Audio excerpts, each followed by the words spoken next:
Welcome to Basic Black. Some of you are joining us on our broadcast and others of you are joining us on our digital platforms. I'm Kristen L. Pope, your host. Callie Crosley has the night off.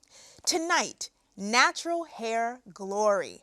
Over the summer, Governor Baker passed the Creating a Respectful and Open World for Natural Hair, or Crown Act, into law to protect against hair discrimination and bias based on hair texture that's historically associated with someone's race. A total of 18 states have passed the Crown Act, and the federal government is still considering the bill. But many people of color are no longer waiting to embrace their natural beauty of their hair. They are doing it now. And we have a great group of guests to talk about natural hair. Joining us this evening is Sharita Payton, owner of the Loft Hair Studio, Celeste Visier, therapist, mental health advocate, best-selling author and podcaster, also known as Celeste the Therapist. Nikay Okedeji, owner of the Curated Curl and creator of soulfully textured natural hair events. She is also Deputy General Counsel at GBH, and Dr. Deborah Scott, co-director of the Hair Loss Clinic at Brigham and Women's Hospital.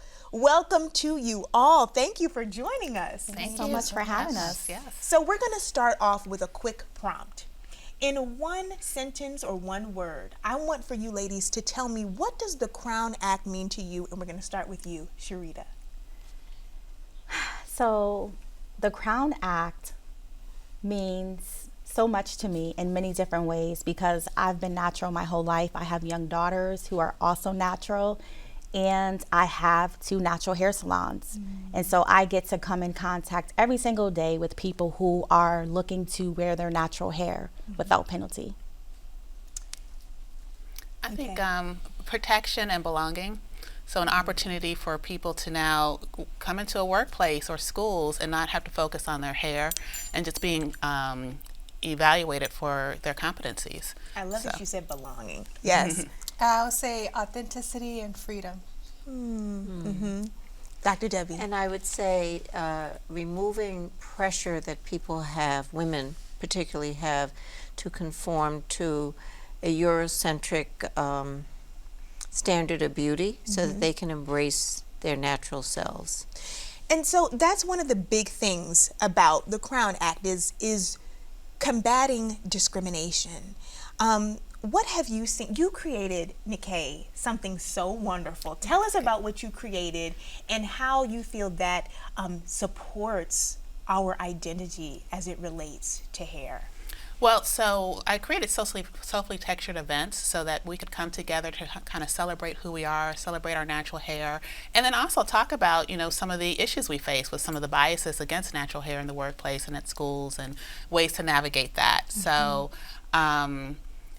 it's just been really, it's felt like a space just for us all to come together to kind of celebrate each other and to lift each other up. And so it's just been, you feel the energy when you come to the events as well. We're just all there to support. Everybody just has a great spirit, and it's just a fun day. And we need that, right? Like, in order to combat that, we need safe places to celebrate, our identity. And one of those safe places is therapy, right, Celeste? Yes. Like, that is a safe place to come and talk about maybe some of the issues that we are trying to combat around our natural hair and how it plays into our identity. So talk about the mental health issues that this plays into.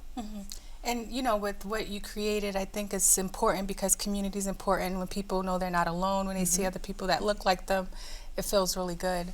And even though the Crown Act was recently passed, I think people have begun to embrace their natural hair because we start seeing more people. I've seen more people on TV that are wearing their hair in a way that feels right for them and not a way of conformity. And so when people can see and embrace themselves, I feel like it helps with your confidence, your self-esteem, because it's who you are. It's who you are. To speaking to the authentic piece and the belonging piece. Sharita, you have 2 hair salons. How has what we've felt like we needed to do conform to the Eurocentric way of wearing our hair? How has that damaged? How have you seen that damage? So in many ways, self-esteem, also in the health of the hair. I believe that our hair at its natural is the best. It's stronger, it's healthier. The more we do to try to conform, the more we're doing to our hair as far as pressing the hair, relaxing the hair. Anything that's taking the hair out of its natural state, we are trying to conform, and it's been not healthy at all for the hair. So my goal is to help women embrace their natural hair, but at the same time educate them on how to do that. Because we can say embrace your hair, rock your natural hair, but lack of knowledge is huge when it comes to natural hair. So informing them and educating them is a big piece of that. The education piece is so big. Very and Dr. important. Debbie, that's a big part of what you do when you see women coming in with hair loss issues. How do you, well, one, what do you see? And then how do you approach it, and how do you educate? Well, I think, hair loss is not just one bucket. I mean, there are many different things that cause hair loss. So in my world, it's important to first determine what's causing the hair loss so I can then help my patients combat that and get back to having healthy hair. And there's a variety of different things, and some of it is styling, some of it is just a primary inflammatory condition of the scalp, and I won't go into it in too much detail. I don't know that we have time, but there are certain things that are more common in black women, something called CCCA, which is an inflammatory condition of the scalp that's often misdiagnosed actually as like female pattern hair loss, or just people just say, oh, your hair is thinning, but it's an actual disorder of the scalp that can lead to permanent hair loss. So, and can I just tell you, Dr. Debbie, I've never heard of what you just said. Oh. I've usually, right? I don't think I'm alone in that. I've never heard of that. But what we usually hear is the pattern male balding, or some other maybe mainstream. But I've never heard of what you just said. well, it's actually almost becoming, I don't want to say an epidemic, but it's becoming much more common in women who have, women of the African diaspora, women with curly, kinky, coily hair, and it's a pattern of hair loss that begins on the crown of the scalp and spreads outward, and if untreated can lead to permanent hair loss, scarring hair loss. And once that happens, you really just can't get the hair back. And again, I can talk for a long time about this, and I won't, but in my world, it's important when I meet someone that I try to determine what's causing their hair loss. And I think traditionally, oftentimes people were told, oh, it's because you're relaxing your hair, or oh, it's because of this, but it's often much more than that. So instead of sort of blaming the patient, I try to work with them to figure out what's going on so we can stop the hair loss and get their hair back. What are those underlying issues that just in the mainstream we would maybe write off, or we don't know? Like we just learned something new just talking to you just now about maybe what a new diagnosis is from a misdiagnosis. Well, common causes of hair loss are iron deficiency, vitamin D deficiency, and that's actually pretty common. And also right now, COVID is wreaking havoc with people's hair. And even people who don't have severe COVID may suffer really extensive hair loss and not understand the connection. So they come in and their hair is coming out, and they don't, I just sit and sort of track back 3 to 4 months and find out what went on to see what triggered this hair loss. Wow. Now, I had not heard that COVID had anything to do with hair loss. Had any of you? We see that a lot You've in seen the salon. that? Okay. A lot. And I do ask that question if clients come in and they have sudden hair loss and it wasn't something that they were dealing with before. I'll say, have you had COVID? How long has it been? And majority of the time, yes, the answer is yes. So there are so many issues, and this goes back to our identity. Our hair has so much to do with our identity. When you hear something like this, Celeste, that there are all these issues, what do you then get in your office about, from a person who's dealing with hair loss or hair discrimination, how do you walk through those issues with this person? I think, you know, the hair loss stuff, I think about stress and the invisible labor that a lot of, especially women of color, are doing on a regular basis, and how stress can show up in different ways, and hair loss could be one of them.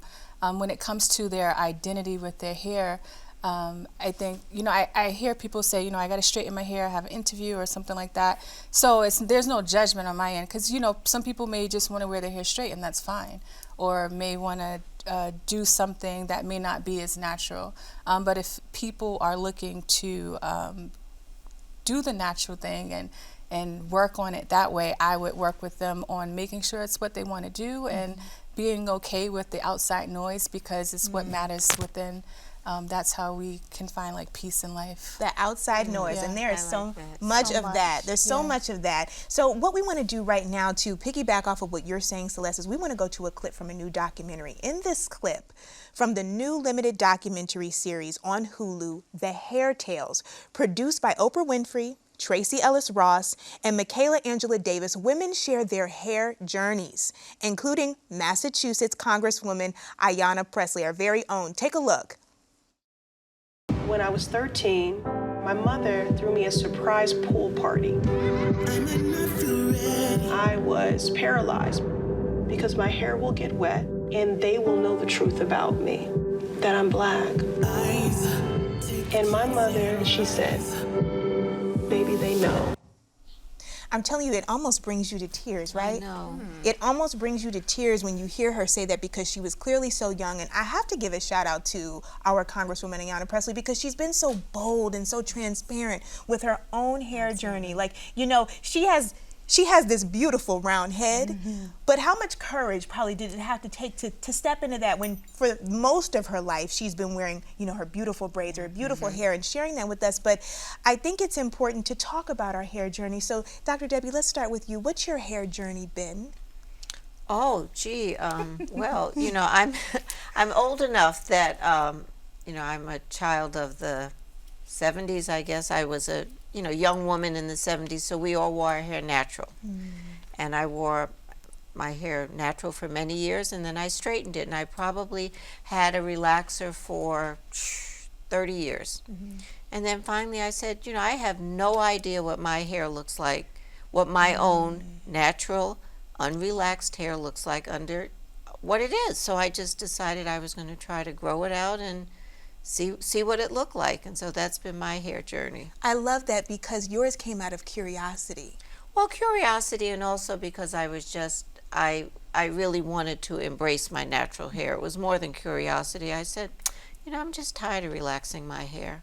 I want to see what my own hair looks like. I love that. Yeah. Celeste, how about you? Yeah, I got my first perm at 8 years old. You know, I think my mom was definitely somebody that wanted to make sure I conformed with society in a certain way. And even as an adult, I kept the perm. I went to the hair salon every 2 weeks. My hair was burning. But I went natural, and then one day I seen the director of Selma on TV, and I was like, I'm gonna get locks. So my locks, Ava DuVernay. yes, and my locks was a way to, because it was easy to maintain, and where I could just get up and go. It fit my lifestyle. So for me, it was more about a lifestyle change. Yeah. Okay, Sharita. So I've been natural pretty much my whole life. Growing up, people called us the puff family, because my hair was natural and it would get pretty puffy, frizzy, and they made fun of us. And I did not love my hair. It was something that I struggled with as a child, especially in elementary school. I started adding extensions to my hair when I was about in the 3rd grade, actually. And Who even knows how to do that in the 3rd grade? Wow, there wasn't any YouTube or anything. And that's the hairstylist in me. You know, that's why this is what I do, because I Yes. started out at a very young age, and I started with myself first. And then I would branch out to doing my sister's hair, her friends, and family members and acquaintances. And so, yeah, I just did not like the way my hair looked. So I covered it up for a long time, most of my life, until I had my daughter, Sierra. She's now 17. So I wanted to really show up for her because we lived in a neighborhood where most people didn't look like her, and I know that she would walk out the door and she wouldn't be able to find herself looking at others. And when I say find herself, her hair, it's a big part of who she is. And so I'm like, okay, Sharita, you got to do this. So I started to do so much research because I was a hairstylist at heart. I started out braiding. So I did the extensions, not just on me, but I did relaxers, I did weaves, I did all of that. But when it came to the hair care aspect, I didn't have a lot of knowledge about it. So I began to do a lot of research. I'm like, okay, if I'm going to do this for her, then I need to know exactly what I'm doing. I need to know how to take care of my hair so it looks good. And so that's pretty much what I did. I did a lot of research. I took some time off from within the salon, went to the libraries, read a lot of books, and I began to just really love on my hair to the point where I did a natural hair care workshop where there was over 100 women in attendance at this workshop. Wow. And after the workshop, an hour after, people were still lined up asking me questions. And I can see why. Your hair is stunning. But listening to your journey, we can understand why you may have not always felt that way, right? People from the outside looking in have a different perspective. Okay, Nikkei, how about you? What's been your hair journey? Well, I don't know when I started, when we first got our perms. My sister and I used to swim competitively, so I think it was probably about the time we started swimming that our hair was permed. And, you know, I've had a bunch of different hairstyles as I grew up, right? But I just decided to go natural when I started learning more about perms and like the harmful chemicals in them and how they can, you know, impact, they have hormone disruptors, could cause breast cancer, fibroids, things like that. And, you know, I dealt with some of those issues. And so I just decided I wasn't going to perm my hair anymore. And so I started going natural. A lot of my friends were going natural at the same time. So it was kind of easy because I had other people on the journey with me. So that's my hair story. I love these stories because we sit here and we see each other, but there is a story behind that. There's a story behind that, and maybe some of the things we've had to face along the way with our hair journey. Dr. Debbie, I want to pull you into what Nikkei just said about the perms and the relaxers and the potential side effects that they have. You said something that I just absolutely love. Your scalp is your skin. Take us through that, because your scalp is your skin, and how should we then maintain, you know, our scalp? Well, our scalp is our skin, and so I counsel patients that, you know, you have to clean your scalp the same way you would clean your skin. And I think oftentimes we may not wash our hair that frequently or wash our scalps that frequently, particularly if we have certain hairstyles, because we don't want our hair to revert, or we have braids or weaves and things where we cannot get to our scalp.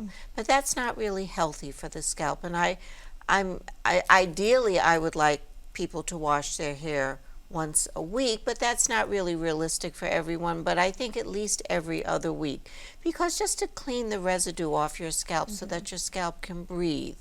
And so also in terms of things like relaxers and some of the chemicals, not only relaxers, some of the really highly fragranced products that are out there that we use, that everyone uses, people can develop allergic reactions, they can develop irritant reactions, which are harmful to our scalp, which can then impact our hair.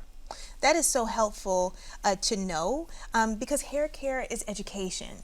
And so to understand the education, hopefully that arms us with doing things differently. I want to take it back to the Crown Act for a second, and about the fact that, you know, this place of belonging and the bias that we experience, our authenticity, our identity, you know, in our workplaces, this should be a place of progress, right? Like a place of progress to say, listen, you can no longer discriminate against a group of people because they care their hair a certain way. And Sharita, Dr. Debbie, we talked about this. Our hair texture is just different. How important is the Crown Act to displaying the fact that we just have different textured hair? You know, and we should be treated with the same respect as anyone else. Sharita, can you speak to that? Yeah, I just want to share. I come in contact with so many clients, but I had clients that attended the Mystic Valley school where the two young girls were discriminated against. And one of my young clients also was discriminated against because she would come into the salon. At that time, I was doing extensions, and I would cornrow her hair. I would add the extensions to her hair, but it couldn't go past a certain length. Meanwhile, other people, other races were wearing extensions, long extensions, straight extensions. But as far as the braids, there was limitations on it. And she actually had to take her braids out in order to play for a basketball game her mom had shared with me. Braids that her mother paid for to get done at the salon.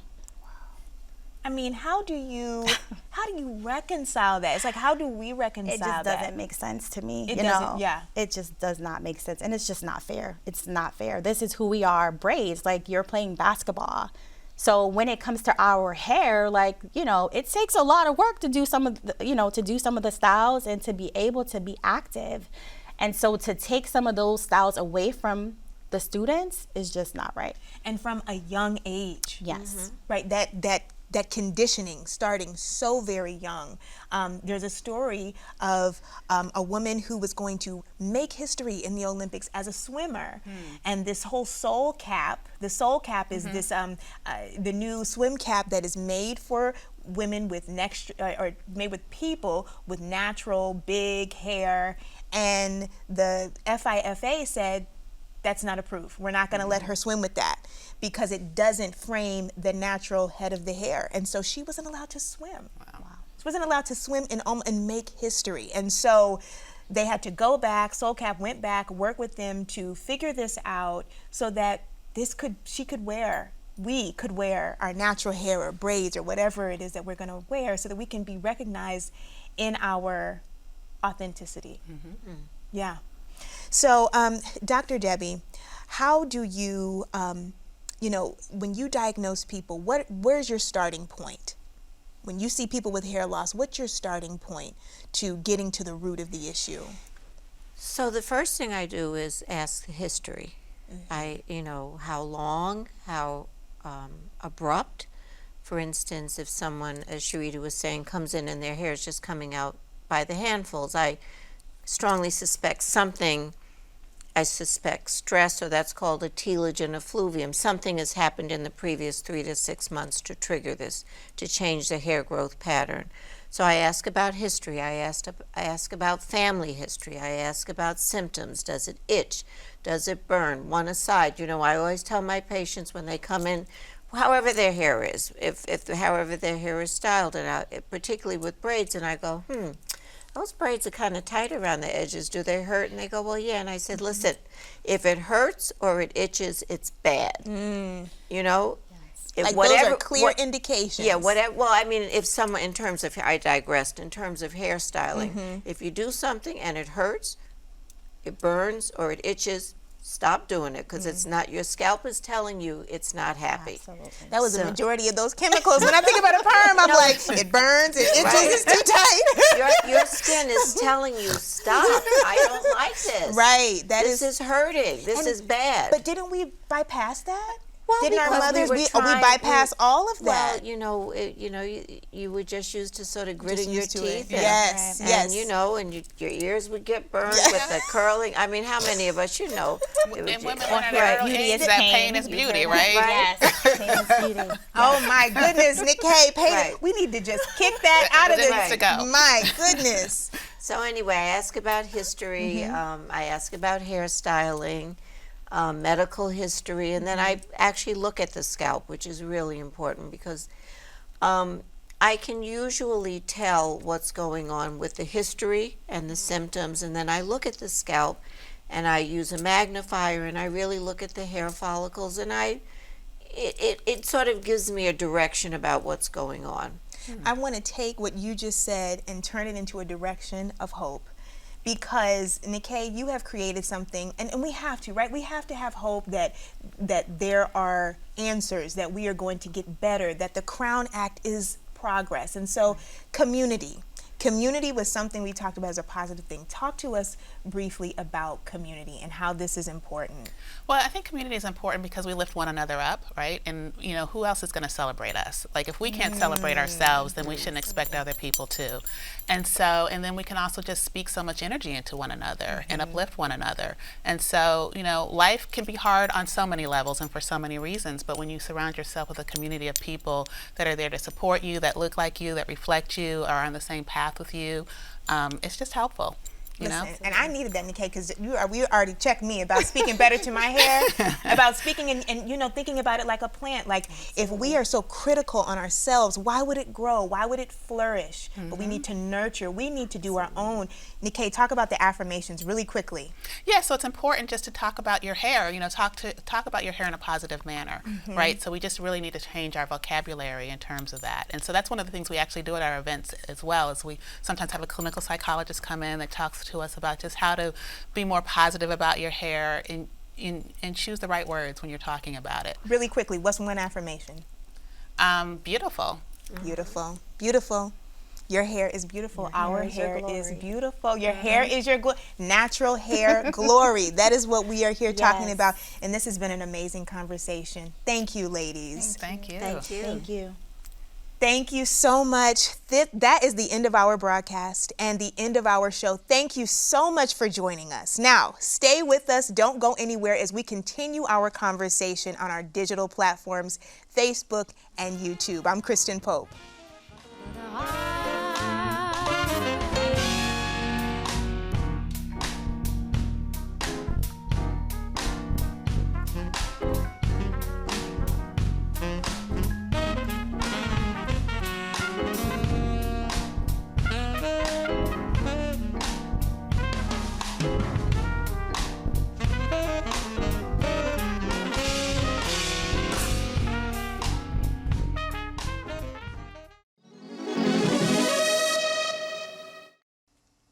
I am Kristen L. Pope, your host, and we are on Facebook and YouTube with our post show, continuing our discussion on natural hair glory. And we're going to get deeper into this topic of natural hair. We're going to talk about products. We're going to talk about how we support one another. Celeste, we want to talk about some of the things that you hear. Let's start there. What are some of the things that you hear from women who are struggling with their hair?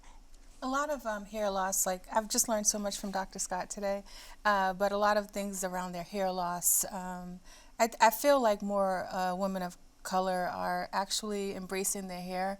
And again, I think it just has to do with because they're seeing so many other people that are doing it. So the confidence level has risen, with the exception of people that are in corporate world. I think that they still struggle a little bit with being able to do their hair the way they would prefer. Absolutely. Yeah. Because conditioning is hard to break. Yeah. Conditioning is hard to break. And even in policy, we talked about that, about how things have to trickle down and how long that takes to trickle down. So you are seeing, how do you support women if they're in corporate and they're like, I'm a little resistant, or I'm not ready, or I'm fearful? How do you help those women? I meet them where they are. It's like you said, change is hard. And at the end of the day, we have to survive, and a check is connected to our job. And, you know, I have a lot of privilege being in private practice. So I just support them with the decisions that they make, but not kind of push them in a direction that may jeopardize their well-being and their livelihood, because it's a balance. Yeah. Sharita, how about you? How do you support women when you hear them and you see them come in with all kind of different issues? Yeah, well, we definitely try to encourage them to embrace their hair, because for one, it's their hair at its healthiest, right? And so when you talk about hair loss, you talk about issues with length retention, because our hair is our glory and we want it to look beautiful. We want it to be long and luxurious. Not everybody, but a good portion of us. And so it's important that product-wise, we're choosing the right products, right? We are aware of the ingredients that we're using in these products and how they can either help or hurt our hair. So, and it's so important that we have to be aware ourselves, right? Because products, like anything else, are so word of mouth, right? If your girlfriend uses something and you see it and you're like, oh, that worked for you, let me pick up and try that. But how should we approach products for ourselves? It's really hard now because there's so much on the market. If you walk into your local CVS, Walgreens, Target, there are tons on the shelves. And so I think you should team up with a licensed professional cosmetologist. I do, especially someone who has the expertise in natural hair care, because they're going to make sure that they steer you in the right direction. And so have a consultation, make an appointment, and they need to know your hair. They need to see your hair. Everybody's hair is different. There's different textures, different types. You know, we have different lifestyles. And so connecting with a licensed professional cosmetologist will be like a great start.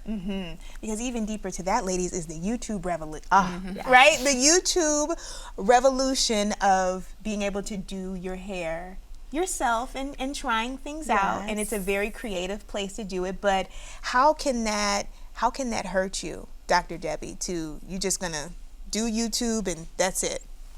No, I don't think that's a good idea. I think there's maybe in terms of styling, there's, good information, but I think, YouTube is basically, the way I view YouTube is it's people, unless it's someone's individual opinion, and that doesn't necessarily mean it's right. And I don't think that's where people should go for information regarding their health or hair care.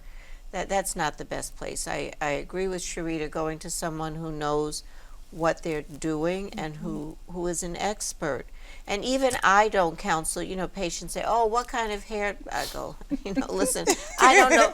There's so much out there that's not my space. And I really encourage them to find someone that does know how to care for natural hair and talk to their stylist or to talk to someone who really can counsel them. I can tell them what I use, I can tell them what my friend uses, but I don't know.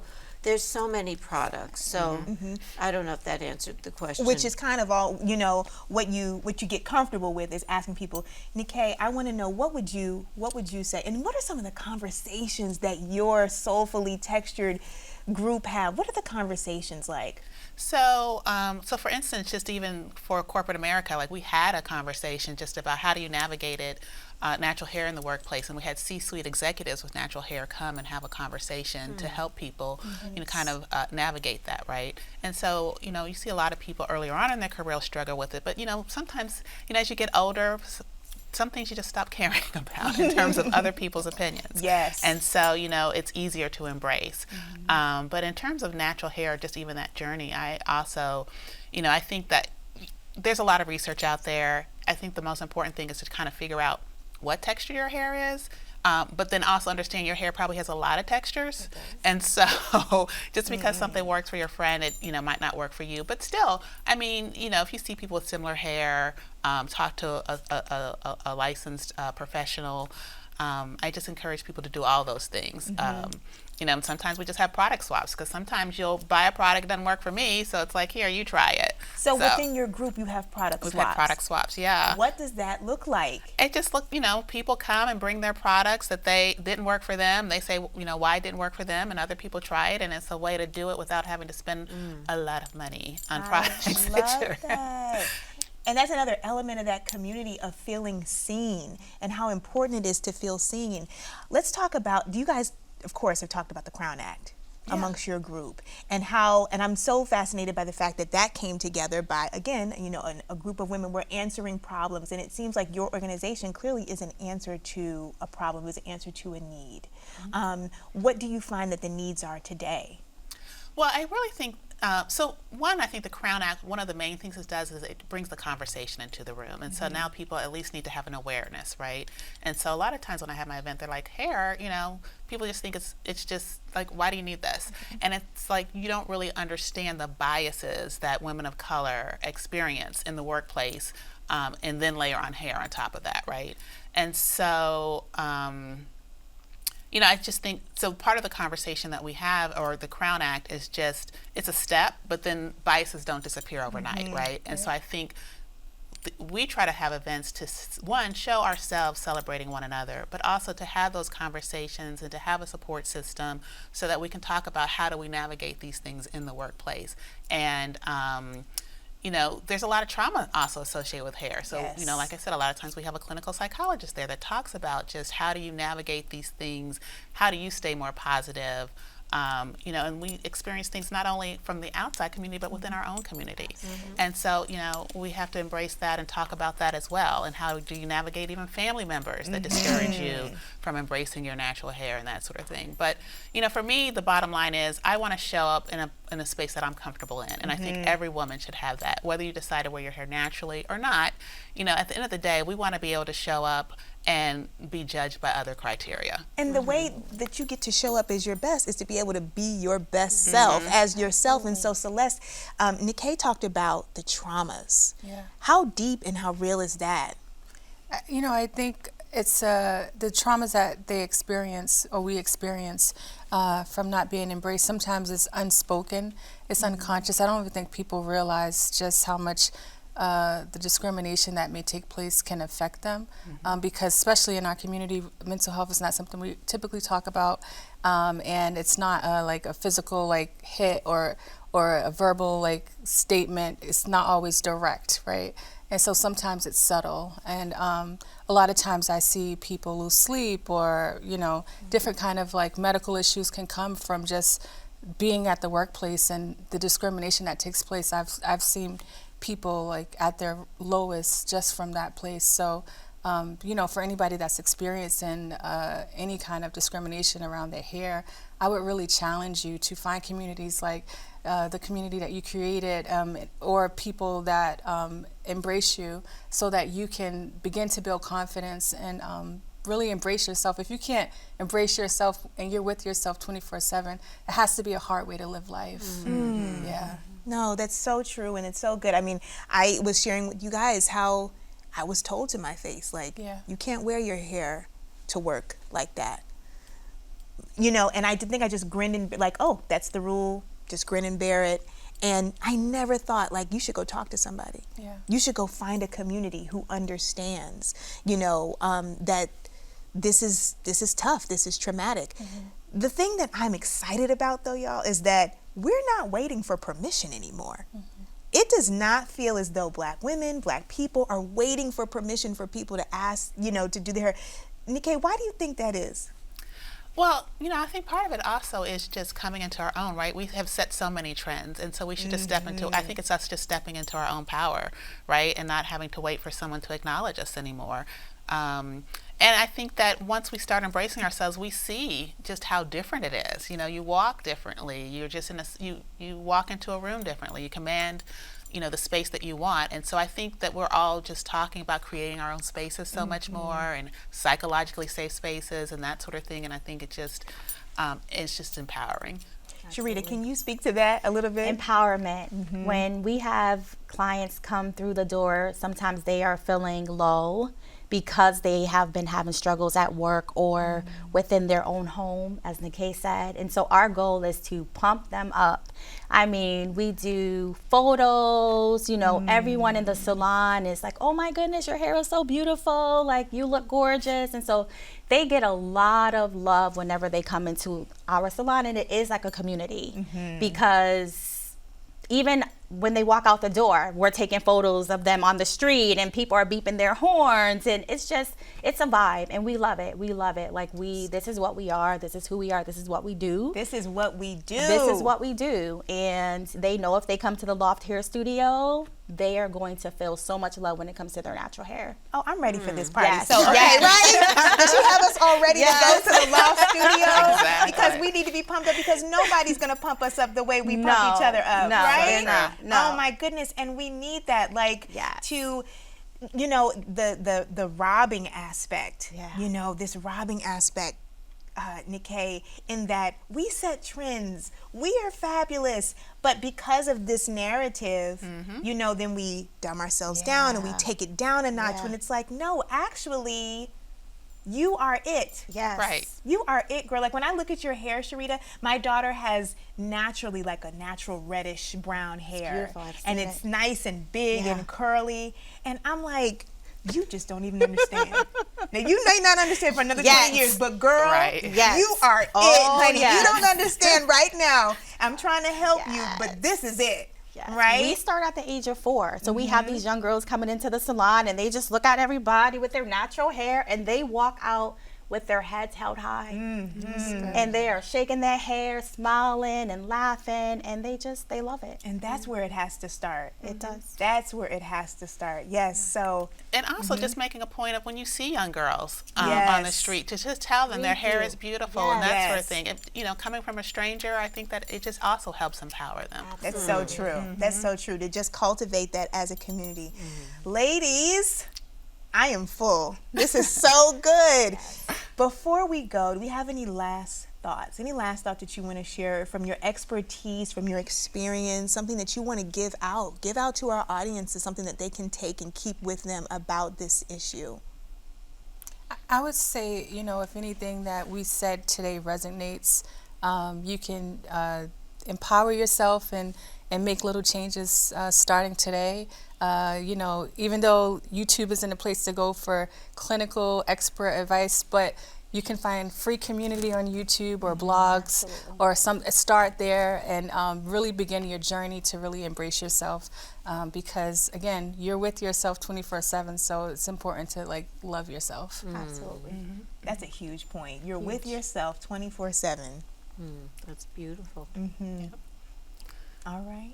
I guess I would just say that, well, I think a good haircut, no matter what style, makes a big difference. And so, It really you know, does. really focus on, you know, getting a good cut, and then whether it's natural, you're having a bad hair day, your hair is always going to look good. So I think that's just a tip in terms of just if you're on this journey or want to start this journey to start there. Dr. Debbie? Oh, I love that, Nikki. I say something very well, I'll say a few. I've already said if it hurts, burns, or itches, it's not good for your scalp. And I would encourage our community to try to stay away from really highly fragranced products if you're having problems with itching. If they don't bother you, that's fine.